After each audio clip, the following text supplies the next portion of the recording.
welcome back, everyone. This is going to be episode 15 of the podcast. This is just me and Laura. There's someone starting the car outside, but I don't give a fuck. They're probably destroying the sound, but who cares? You know, life is about making mistakes. And they're really out, but that's fine. So, episode 15. Back after a year. It's just me and Laura. We're talking about my jobs. We're going through my list of jobs. There are 34 jobs on the list, and this is job number 3. And I've got my position on my list because I've got a little list here of all my jobs that I've ever had as we go through them. And my position is donkey. And this is a position that's going to be coming up like quite frequently.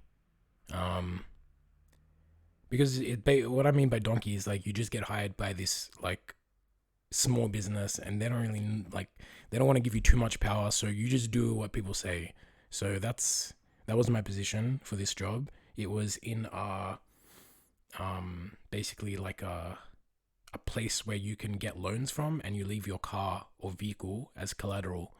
I only worked one shift there for reasons that I'll get into in the podcast. Like it was this episode isn't so much of as of me having a job as much it is just like a sort of interesting episode or an interesting story about my life. And things do get a little bit potentially R-rated, I guess. So use your own discretion. If you're going through a tough time, maybe you don't want to listen to this one because it does involve some heavy shit, and I don't really address it as heavy because this shift, I should say, was like over 10 years ago. So this is like a fun story to tell to me. But if you take a step back, it's sort of quite harsh. So I just wanted to say I do not address it as something harsh because it's just not that to me anymore. But do use your own discretion for whether you want to listen to some heavy shit. And yeah, that's it. Job number 3, episode number 15. Thanks for tuning in. Here we go. In the hallway for the intro music. No. Fair enough. I thought you were gonna be a people pleaser and please me. Now you know I want. Always and forever, or just this time? Whenever I want, I guess. Wow, it's a true person that isn't a people pleaser right there. Becoming one. Interessante. So what are we here today for? Well, we're doing a podcast episode. Duh. What about? I'm really interested in your next job. You're interested. Why is it taking you 2 years to ask me? Oof. Life happened. Life happened, huh? Yeah. We needed a break to restart our emotional system and reorganize ideas and the first 2 jobs were just like too much. I think they were draining our audience. I feel that. Actually, I think this episode, this job's going to be a bit too much as well in some ways. So maybe we'll have to take another Disclaimer. Disclaimer. I felt like the last time we did this, like we really were like hyper aware that we had to like talk about the job. And then afterwards you were like, that was a bit awkward, like because you were trying to be normal, and I was like, no, we gotta do it. But I was like trying to do it because I was like, I don't want to waste any more of your time. Like I don't want to, you know what I mean? You had like the opposite. We had both had the opposite approaches in mind for the other's benefit. No. So I'm trying to be cool this time. You're being successful. Oh, great. You're already cooler Great. than 2 years ago. I think everyone is cooler than their younger self. What about people that like used to be able to do like skateboard tricks, but then they broke their hip and then they can't do them anymore? Are they cooler? I think they are. I don't think you are cool necessarily by, just doing skateboard tricks. Well, that's, I don't know. My whole definition of coolness is just gone out the window now. Because that's how I measured it. How many tricks do you know? You could substitute skateboarding for breakdancing. That's the only thing I know. Okay, so I guess we're not cool. We're not cool. No, I don't like the definition. I think we're pretty cool. Alright, fair enough. I mean, we're cool enough that we think this is interesting to people to hear, so to listen to. I mean, not really, but I think it's. Well, I've been thinking like I need to like talk more because we're in Spain now and I don't have really anyone to talk to apart from you. But yeah, who else do I have to talk to? My grandma, my mom, my friends, the lady that's like in the shop in the corner that you buy bread from. I don't have anyone to talk to in English other than you. All right, fair enough. So what about Perry? okay. Maybe not just you, but my point is, I'm still talking to you, but this feels a bit different. Good thing for you. So, it's like mixing it up. Mm. And like also like I don't have a job now, and maybe this is something that we could do a bit more consistently. And I also think I need practice, like speaking to people before I start doing the documentary again. Okay. Because I don't want to fuck up the interviews, and I feel like I haven't really spoken to people like normally for like a while, and trying to be normal again, a conversation. I think us not having a job, it's really what changed the most in our lives the last years. So coming from working 50, 60 hours a week to not working at all. Yeah. I think that's gonna be reflected on the podcast. Yeah. We'll see. Yeah. And just going back to the jobs that you once had. That's true.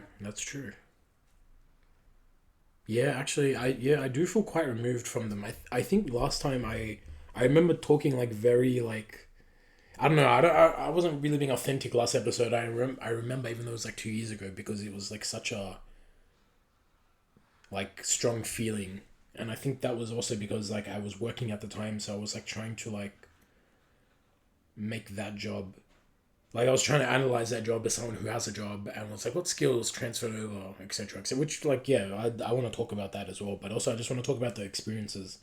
Like I don't want to like analyze so much as like just share. So I hope that I can do more of that now. Me too. Let's go. Let's go. Okay. Let's dive in. Alright, so job number 3 was a pawn shop, spelled PAWN, pawn shop, where you like you sell your stuff. Actually, it wasn't really a pawn shop. Okay, so basically it was like a place where you could sell your car for a stupid like for like a lot. It was like a place that would hold your car and give you a loan, and then you would have to pay the loan bank and if the loan back, and if you didn't, they just took your car. So basically they gave you a loan. It was like a place that gave you loans and kept your car as collateral. Okay. That's what it was. And I only worked there for 1 day. I was covering a shift. But I was covering a shift. It's fucked. This is gonna get fucked. It was a bit wild. I don't know where to start.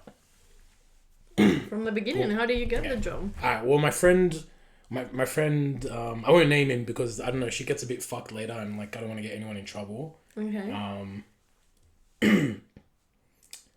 But my friend goes to me like, hey, like I'm not gonna go to work tomorrow. Can you cover my shift? And me being like a guy that has nothing to do with his time, we're quite young, like definitely before 21, like maybe not even 20 years old.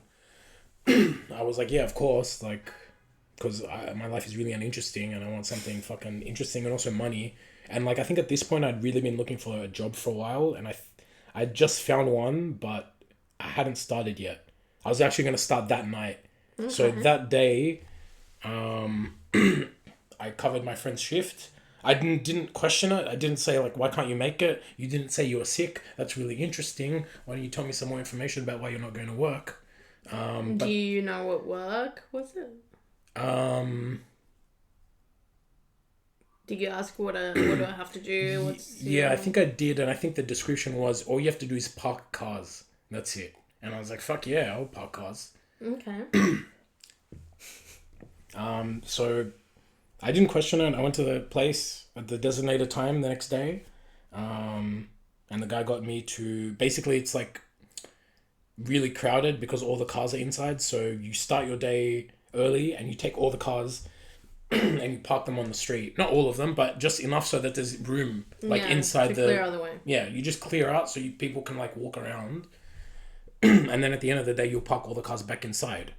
I remember there was like a big monster truck sort of thing. Like I don't know if you saw like Ace Ventura 2 where he has like that huge car. Yeah, there was one of those. There was like lots of weird cars and like they were all different. No one just had like regular Toyota Corollas sort of thing. So maybe that's like a lesson in itself. Like if you get a weird car, you might have to get a loan to pay for like things that actually are needed in your life. Yeah. So yeah, I took the cars out. I parked them. Some had like weird gear sticks. Some had like weird ways to put it in reverse. I remember there was one car I didn't know how to put in reverse, and I was going like I if I went any more forward, I was gonna hit a wall, and like I was far away from the shop at this point. So I just remember getting closer and closer to the wall and like not knowing how to reverse, and finally I figured it out. I remember it was like you had to put it in first gear, but instead of putting it in first gear, I put it like even more to the left. Yeah. And there wasn't an R like to tell you, but Yeah. somehow I figured it out. And that was like it was like one of those small cars, like they almost look like they were in James Bond or something, like those really small, like fancy, like sleek, maybe Italian or something, like European. Yeah. I didn't crash any cars, so that's good. That is good. So I parked all the cars, and then I went inside and basically just hung out with this other guy that I guess did my job as well, but he did it for longer. So we're just hanging out. He's on the computer, I guess, and he's like, whenever people come in, he like figures shit out with them, like does all that stuff. And then there was one boss upstairs. Like the boss was upstairs in like a room in another office, doing whatever bosses do. And yeah, I basically just talk shit with the guy. You didn't have anything to do in the meantime? Nah, that was it. You just park the cars and then And then when you're done, you just hang out until you have to park more cars. plug them in. Yeah. Oh, more Yeah, cars. I mean, maybe if someone comes and I'll park their car. okay, Maybe yeah. I'll like write details about the car's damage. I don't know. Okay. But But I don't know. It sounds like a stupid business, and it's actually I'm gonna answer why it somehow worked. I mean, apart from the fact that like people are paying interest on loans, so you don't really have to do any work. But yeah, I was just talking shit with this guy for like the day. I don't even think he knew why my friend didn't come. I remember it being like a bit awkward, like why isn't so and so coming? And I just remember being like, I don't know, was he sick? I don't like. I felt like I was lying on his behalf, which I guess sort of I wasn't because I really didn't know. It's literally it was like one shift. I think they asked if I wanted to come back, but I also I was sort of helping out, and I also was going to like another job that night. So I don't exactly remember what happened, but the place did close down after. So it was a really interesting day. Like it was everything that I just said was mundane, but the day was interesting because halfway through the day, like 5 security guards like showed up. Like, and you know when you go out like at night and there's like security guards at the door, they're just like normal people with like high vis. Mm-hmm. They're pretty much that. It was like whatever 5 security guards like that. They just rock up, and I'm like, I go to the guy, oh, what's going on? Like, what's going on here? Or whatever. And I remember him just being, like, really wishy-washy. Like, just security guys. And I just accepted it because I'm like, I don't know. Like, I'm a little silly. I just accepted it. And because I was like, we're not doing any work anyway. Like, why are the security guys? Anyway, a food truck comes, and the other guy I was working with was like, yeah, we got to get the security guy sandwiches. I didn't get a sandwich. I felt a bit left out. This is just the start of me being... But wait, the security guys Yes. worked in the place? That's what I assumed, but no, they were just random. They just called security guys for that day, and I'll explain why. Okay.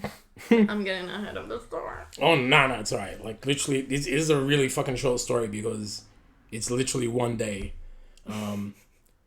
So, like, a bit after, like, the sandwiches arrive, and I'm fucking watching the security guards eat the sandwiches that I cannot partake in. This guy with, like, face tattoos and tattoos on his arms and, like, super jacked shows up, and he's like, hey, can I speak to the boss? I forgot, like, he knew the guy's name. He's like, can I speak to so-and-so? And the security guards are like, no. Gus free? Yeah, can I speak to Gus? And the security guys are like, no. Like, oh, who are you? He's like, oh, he's my cousin. Just like, I'm like, I don't think he's your cousin. You look a little bit like not. You guys have a different sort of palette going on. So they're like, yeah, no, you can't see him. Can you leave? And the guy was like, the guy with the face tattoos, the guy with like thousands of dollars of tattoos on him and like fucking muscles that like 100% steroids. He was like, yeah, I'll just leave. No worries. So he left. You expected a violent reaction. No, I'm just like, this is getting weirder by the fucking moment. Like, first of all, I don't get any fucking sandwiches. What were you doing? I'm just in this moment, I'm just hanging out. there. I'm just fucking hanging out and trying to like God, look how normal. awkward. Like, yeah, I'm fine with all of this. Like, I don't know what's going on, but like, this. I'm cool. Like, I'm cool like you guys. So the guy leaves, and it was it was weird. Like, I just spent the rest of the day hanging out with the security guards. No one else suspicious came. No one else like looking for the boss came. There were no more sandwiches. Sadly. I hung out. I talked to the security guards as much as I could. I talked to the other guy that was working with me as much as I could. I didn't see the boss again. When the day ended, I parked the cars. Was this like a morning job? Yeah, it was like a day job. It was like I want to say like a 9 to 3 sort of job, like or maybe earlier than 9. Maybe like an 8 to 3 job. I remember. I think at night I was probably working at like, maybe I left early. I can't remember, because I was working a night job, maybe at like 5:30 or 6. So I left. Maybe I didn't even park the cars, but I left. And that was the guy paid me like I think $70 in cash. Which I felt slighted, but only after like I figured some shit out. At the time I was like, fuck yeah, $70. This is so much. Yeah, no, it doesn't sound like much. For like 8-hour work. I mean, it was a bit. I mean, I barely worked. I mean, look at me trying to justify like these guys paying me fucking 70. It gets worse. It gets fucking worse, right? Right. So anyway, I mean, like, I don't. I mean, it happened like over 10 years ago, so I don't want to like laugh about it. But, so my friend that was working at that job, he was jobless like a few weeks later, and I was like, oh, that's so weird. Like, what happened? Like, I don't know. Yeah. Like you thought he had something to do with you? No, I thought it had something to do with him. Like, he's taking random days off. Like, what's going on? Tell me. So he was like telling me, and pretty much the boss was like running like a money printing scam. Like, he was printing money. And this is why I fucking felt slighted with the $70. Like, they were printing. I'm pretty sure they were printing $50 notes. So they gave me one fake 50 and one real 20 instead of two fake 50s. Oh my god! Like, why couldn't you guys just give me like a nice round fucking number? You guys was so cheap that you were like, I'm gonna give you a fucking 20. You still have the fake 50s? No, I remember taking it to the. I remember I found another 50 because apparently this was something like a big thing. like, and you could find these 50s. So I found another 50 that looked like it. And I took it to the bank and I was like, hey, is this fake? And the guy like called like everyone in the bank to come look at it. And they were like, no, it's not fake. But how do you know if it was fake? there was like, I remember there was like one piece of writing in black. It was super tiny and that was missing from the note. But did you end up confirming it? No. Not with the bank, but like with my friend. So the bank thought it was... No, the bank thought it was real, or they were just saying legit. It was real. Because I remember them asking me, oh, like, where'd you get it? And stuff like that. And I think I said I got it as change, which is fucking stupid. It's a $50 note. Anyway. So yeah, my friend goes, it was a money printing business, and the owner was doing it with someone else, and the owner was stealing the fake money. So... they were fucking gonna send like hitmen after him, and that guy that came and was like, "Hey, can I speak to the boss? I'm his cousin." God. That was the fucking hitman apparently, and that's why they called security guards, and that's why my friend didn't want to work, and he fucking sent me to work. Thank you so much for that. What do you want enemies for? Having those friends. Oh my gosh. Oh my god, will you recognize that guy today? No, he's just a generic guy with tattoos on his face. So. You know, you see one guy with a tattoo on his face, they're all the same. Unless they're like sort of artistic instead. He was like a gangster sort of tattoo face guy, not like a artistic weird. So outlier. Do you feel like the security guys acted weird when he came in? Like they were like ready? No, because they were just regular security guys. I'm pretty sure what they did was they called like a security company. They were like, I need security guys. And that was... their whole job that day was being like, no, you can't see the guy. And like, we're just going to stand here and look like we're managing the security. So how did they know that he was coming that day? I don't know, but how did my friend know? Yeah, exactly. How did my friend fucking know as we need answers. Yeah, I don't know. Like apparently the people found, this is what I heard. The boss found out that the other people knew, and he basically like he thought he was fucked, and he thought like and they were sending people to kill him, and actually they the guy that I was working with found him dead in the office, like upstairs, like he had hung himself. Yeah. The guy that was stealing the fake money. Yeah, the guy that was stealing the fake money had hung himself that day. Not that day, like a week later. Like a week later. But what if it was like murder and it was like... Maybe. I don't know. Staged. This is just what I was told. Like, I don't fucking... For all I know, my friend like lied about everything and he just lost his job like a regular fucking... Oh my god. I don't know. But it all fits. It sort of all fits. Like the weird tattoo face guy, the security guard. Can you find this in like on the news?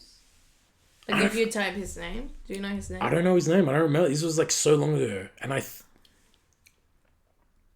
don't know. I didn't Google it. It was pretty stupid. We should Google it. I need answers. Now I need a show about this. Well, I think... It's a lot.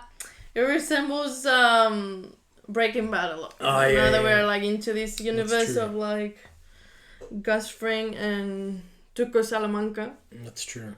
I feel like, geez, that's amazing. One day, you worked there for like 8 hours. And yeah. You almost got killed.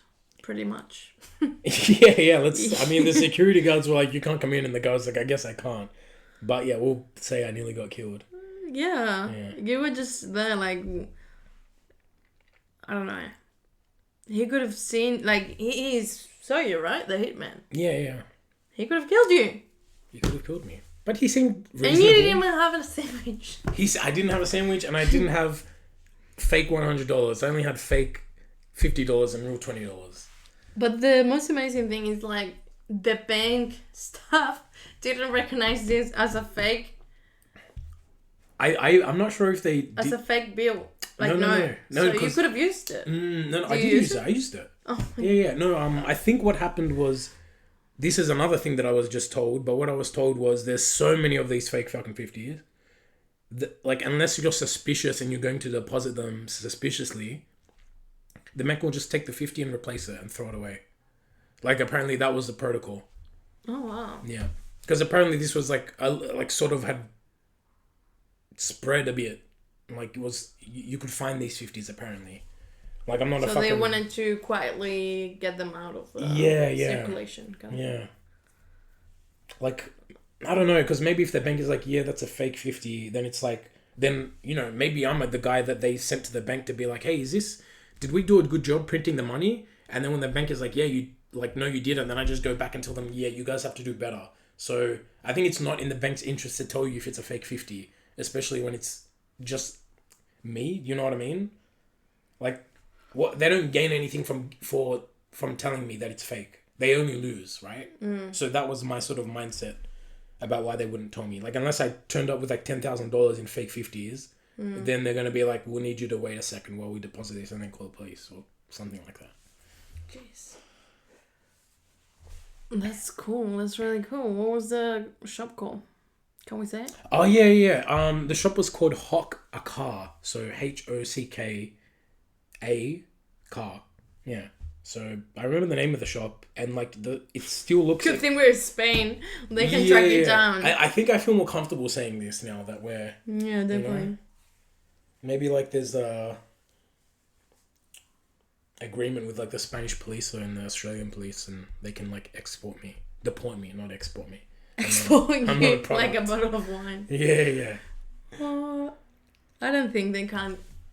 But I guess you're like a key witness. A key witness? I don't. What did I witness? all I witnessed was the security guards and the guy's supposed cousin. Everything else is like what I was told by my friend, and what else? Is he trustworthy? No. Your friend is not trustworthy? No, he's not trustworthy. Oh. Yeah. Fuck him. Yeah, I haven't spoken to him for a long time, and oh, okay. People from the group of friends that he was in don't speak to him either. So I guess he wasn't trustworthy. So maybe this is all a lie. Maybe it's all a lie, but you want to believe it's true. Why did the fucking tattoo face guy come, and why were the security guards like there as well? Did you tell him about this? About this episode? How weird it was?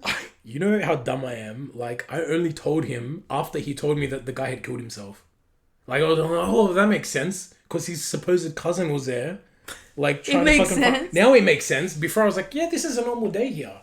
Fucking tattoo face. Isn't that, like, judgmental? Just because he had, like, tattoos on his face, that makes him, like, a hitman? Well, that's the thing. I didn't think anything of it. Maybe because I am... like a good guy that doesn't judge people, or maybe also because I'm like a little bit easy to deceive. Okay. What's the word like for like people that don't suspect? I'm naive. Gullible. No, I'm naive and gullible. Maybe it's either it's gullible. One of those. Yeah. So yeah, only after my friend was like, "Oh, the guy killed himself." The fake money, that I was like, oh, that's so weird because his fake cousin came to see him and there were security guards there that day that you how do you know he was his fake cousin? Nah, that's what he said. He was like, it's my cousin. He fucking said he's my cousin. Like the boss was his cousin. Let me see him. But do you see the boss?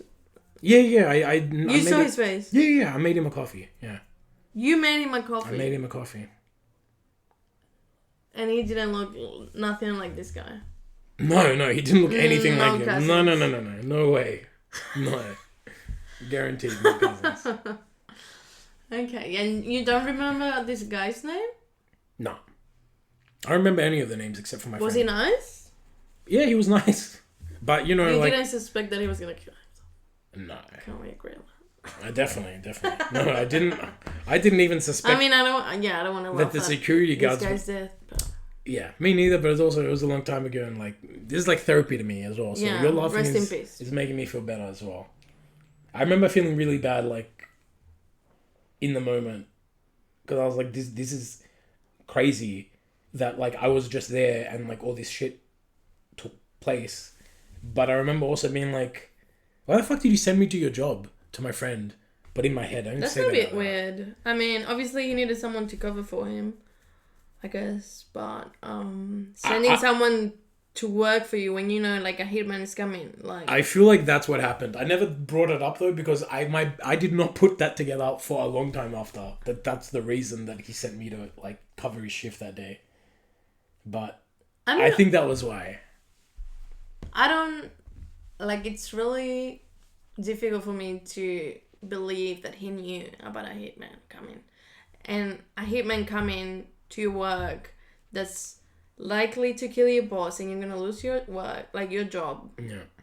And you're not telling anyone. You're not even calling the police anonymously. I don't fucking know. The thing is, like, the security guards weren't there at the start of the day. They just randomly showed up, and they only randomly showed up like, but half an hour or an hour before the hitman showed up. The supposed hitman showed up. But you're saying that they weren't like really, you know, security heads or anything. Like, no, they weren't like professionals. They were just like, they're not like guys with. They're not like the people on Better Call Saul that have guns and like fucking. They're just guys in high vis that has like the company. Yeah, but that didn't even avoid the guy from coming inside and asking for the boss. Yeah, but and how does a hitman just ask to see a guy? Like how? Like you need to have a plan B, a plan C. I don't know. I guess he just wanted. He didn't even try. I guess he just wanted to kill the guy and not kill other people. To make it less of a crime. Okay, well I think he probably killed the guy and he made it look like suicide. Maybe, but he looked a bit thuggish, and that just seems like a bit of a like precise crime.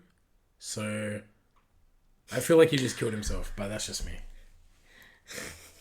I don't like judging people, but no, I think no. Okay, he's so he killed himself on like a normal work day because the guy that I was working with went upstairs at the end of the workday and just found him like hung. Okay. So was your friend working that day?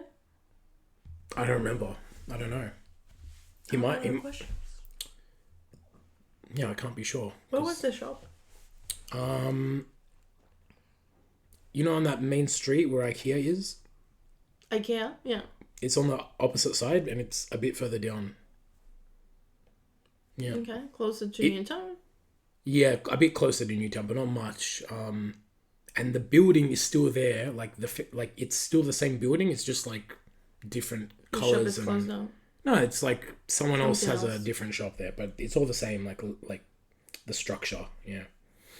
All right. Well, so what do you learn from this experience? What do you take with you? Not much, to be honest. How to park big weird cars. Yeah, how to park weird cars, I guess. Just to be a bit more confident parking cars. That's why you're so anal about parking. Now everything makes sense. I parked the monsters truck. You need to respect me.